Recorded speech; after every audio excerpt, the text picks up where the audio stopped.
তারটা মাইকে তারটা নিয়ে আসো না।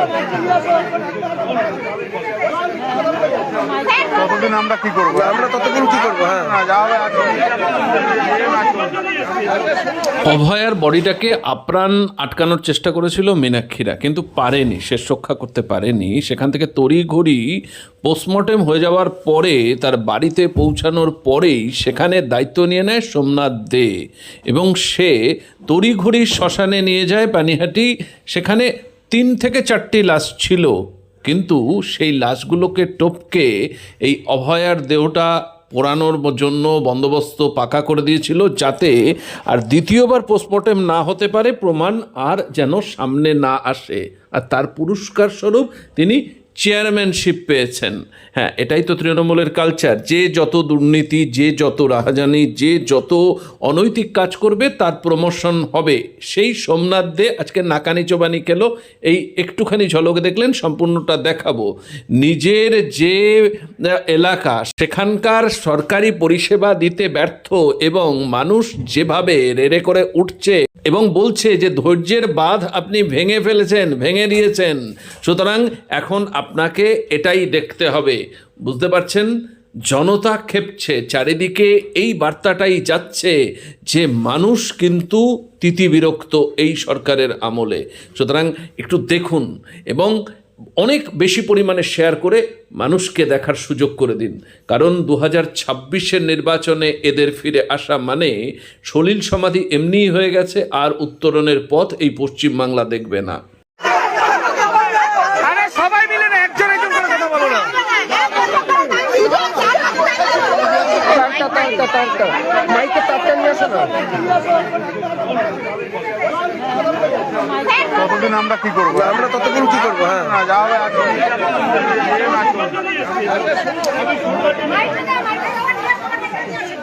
একজন একজন বলো, শুনবে। আমার তো অনেক প্রোগ্রাম আছে দাদা।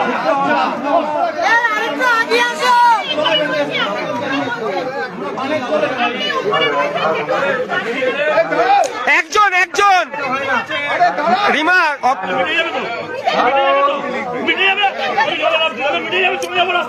বোকার, একজন কথা বল, একজন কথা বল।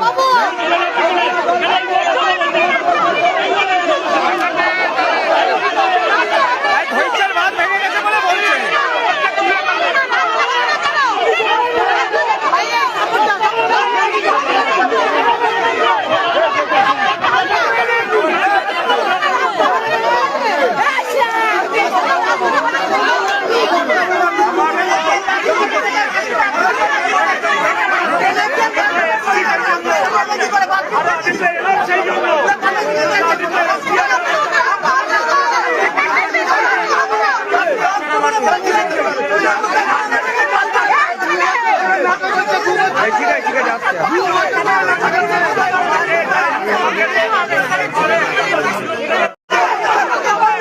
আরে সবাই মিলে না, একজন একজন করে কথা বলো না।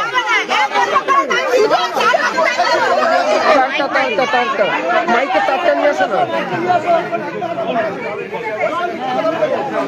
ততদিন আমরা কি করবো? আমরা ততদিন কি করবো? হ্যাঁ,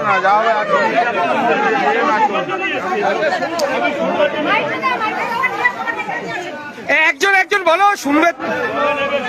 আমার তো অনেক প্রোগ্রাম আছে দাদা।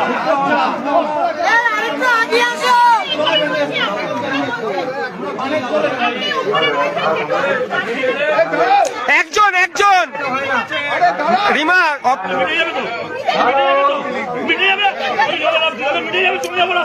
বোকার, একজন কথা বল, একজন কথা বল।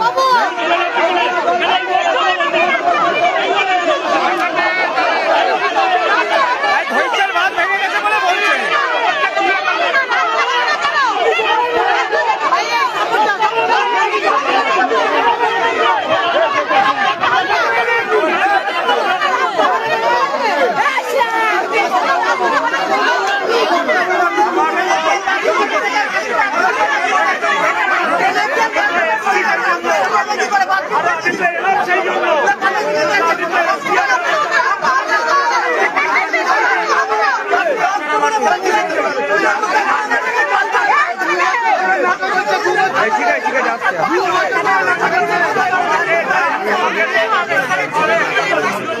আসল কথা, মানুষের ধৈর্যের বাঁধ ভেঙে গেছে।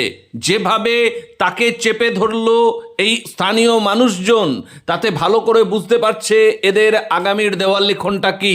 মাঝখানে তিনি রেগে গিয়েছিলেন এবং কিছু বলতে চেষ্টা করছিলেন, তারপরে আরও কিন্তু রণংদেহী হয়ে যায় সেখানকার স্থানীয় জনতা। বলছে আপনারা ধৈর্যের বাঁধ ভেঙে দিয়েছেন। সুতরাং বুঝতে পারছেন, এটাই কিন্তু পশ্চিমবাংলার এখন সামগ্রিক চিত্র। এবং দলের সুপ্রিমোরা অভিষেক বন্দ্যোপাধ্যায়, মমতা বন্দ্যোপাধ্যায়রা এই বিষয়টা ভালো করে বুঝতে পারছেন বলেই অভিষেক 2রা জানুয়ারি থেকে পশ্চিমবঙ্গের বিভিন্ন জেলায় তিনি প্রদক্ষিণ করছেন। আর এবং ভিড় সেখানে কিরকম হচ্ছে আপনাদের দেখিয়েছি সেই চিত্র। হিমশিম খাচ্ছে, বাসের পর বাস, হাজার হাজার বাস তুলে নিচ্ছে জেলা থেকে। সাধারণ মানুষ কষ্ট করছে বাসের জন্য, দীর্ঘক্ষণ লাইনে দাঁড়িয়ে থেকে। সেই বাসে একটা হয়তো 45-50টা সিটের বাসে 5-10 জন মিলে যাচ্ছে, এক একটা ম্যাটাডোরে 2-4 জন করে যাচ্ছে, এবং গেলেও তারা মাঠে ঢুকছে না। সেই ছবি আপনাদের আমি দেখিয়েছি, সেই ঘোষণা আপনাদের দেখিয়েছি। না, এটা আইটি সেলের তৃণমূলের ওই দেবাংশুরা যে বদমাইশিটা করে, এআই দিয়ে কোনো রকম জেনারেট করা না, একেবারে সরাসরি কেউ চ্যালেঞ্জ করতে পারে আমাকে, সরাসরি সেই বক্তব্য বা তাদের অফিসিয়াল পেজ থেকে নেওয়া এই সমস্ত ভিডিও, সেগুলো কিন্তু কোনো জায়গায় তারা নিজেরাও অস্বীকার করতে পারবে না। সুতরাং এই সোমনাথ দে ঠেলাটা বুঝতে পারছে আগামীতে কি হতে যাচ্ছে। দর্শক বন্ধুরা, আপনাদের বলবো যে দায়িত্ব আপনাদেরও। আমরা হয়তো মেনস্ট্রিম মিডিয়া এগুলো দেখাবে না বলে আপনাদের সামনে তুলে আনছি, কিন্তু আপনাদের দায়িত্ব এগুলো প্রত্যন্ত জায়গায় পৌঁছে দিন, লাইক শেয়ার করে সাধারণ মানুষকে জ্ঞাত করান। কারণ সাধারণ মানুষ কিন্তু ওই বিজেপি এবং তৃণমূলের বাইনারিতে ভুলে রয়েছে। মেনস্ট্রিম মিডিয়ার যে সমস্ত দেখানো চিত্র, সেগুলোতেই বিশ্বাস নিয়ে বসে রয়েছে। তাই আজকে একটা বড় ভোট বামেদের কাছ থেকে সরে গিয়ে বামেরা আজকে শূন্য, যে জায়গাটায় সাধারণ মানুষ ভুক্তভোগী হচ্ছে। বামেরা যদি ক্ষমতায় থাকে তাহলে কেন্দ্র হোক রাজ্য হোক, কোনো রকম জনবিরোধী নীতি বলুন, জনবিরোধী বিল বলুন, এবং এই সমস্ত অরাজকতা তৈরি করতে পারবে না। তাই আপনাদের দায়িত্ব আপনারা পালন করুন। ধন্যবাদ।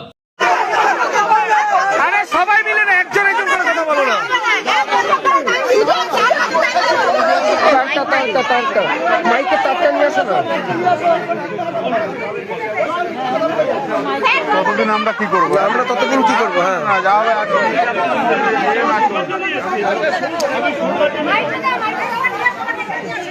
একজন একজন বলো, শুনবে। আমার তো অনেক প্রোগ্রাম আছে দাদা।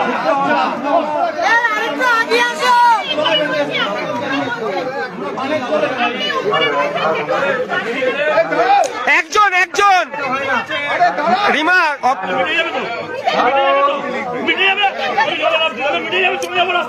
বোকার, একজন কথা বল, একজন কথা বল।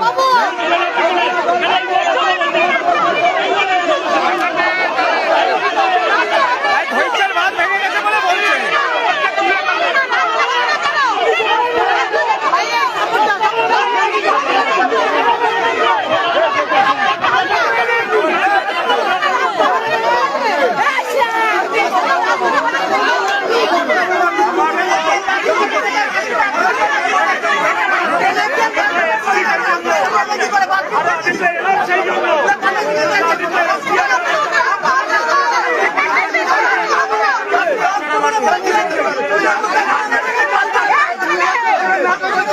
ঠিক আছে, ঠিক আছে, আসছে।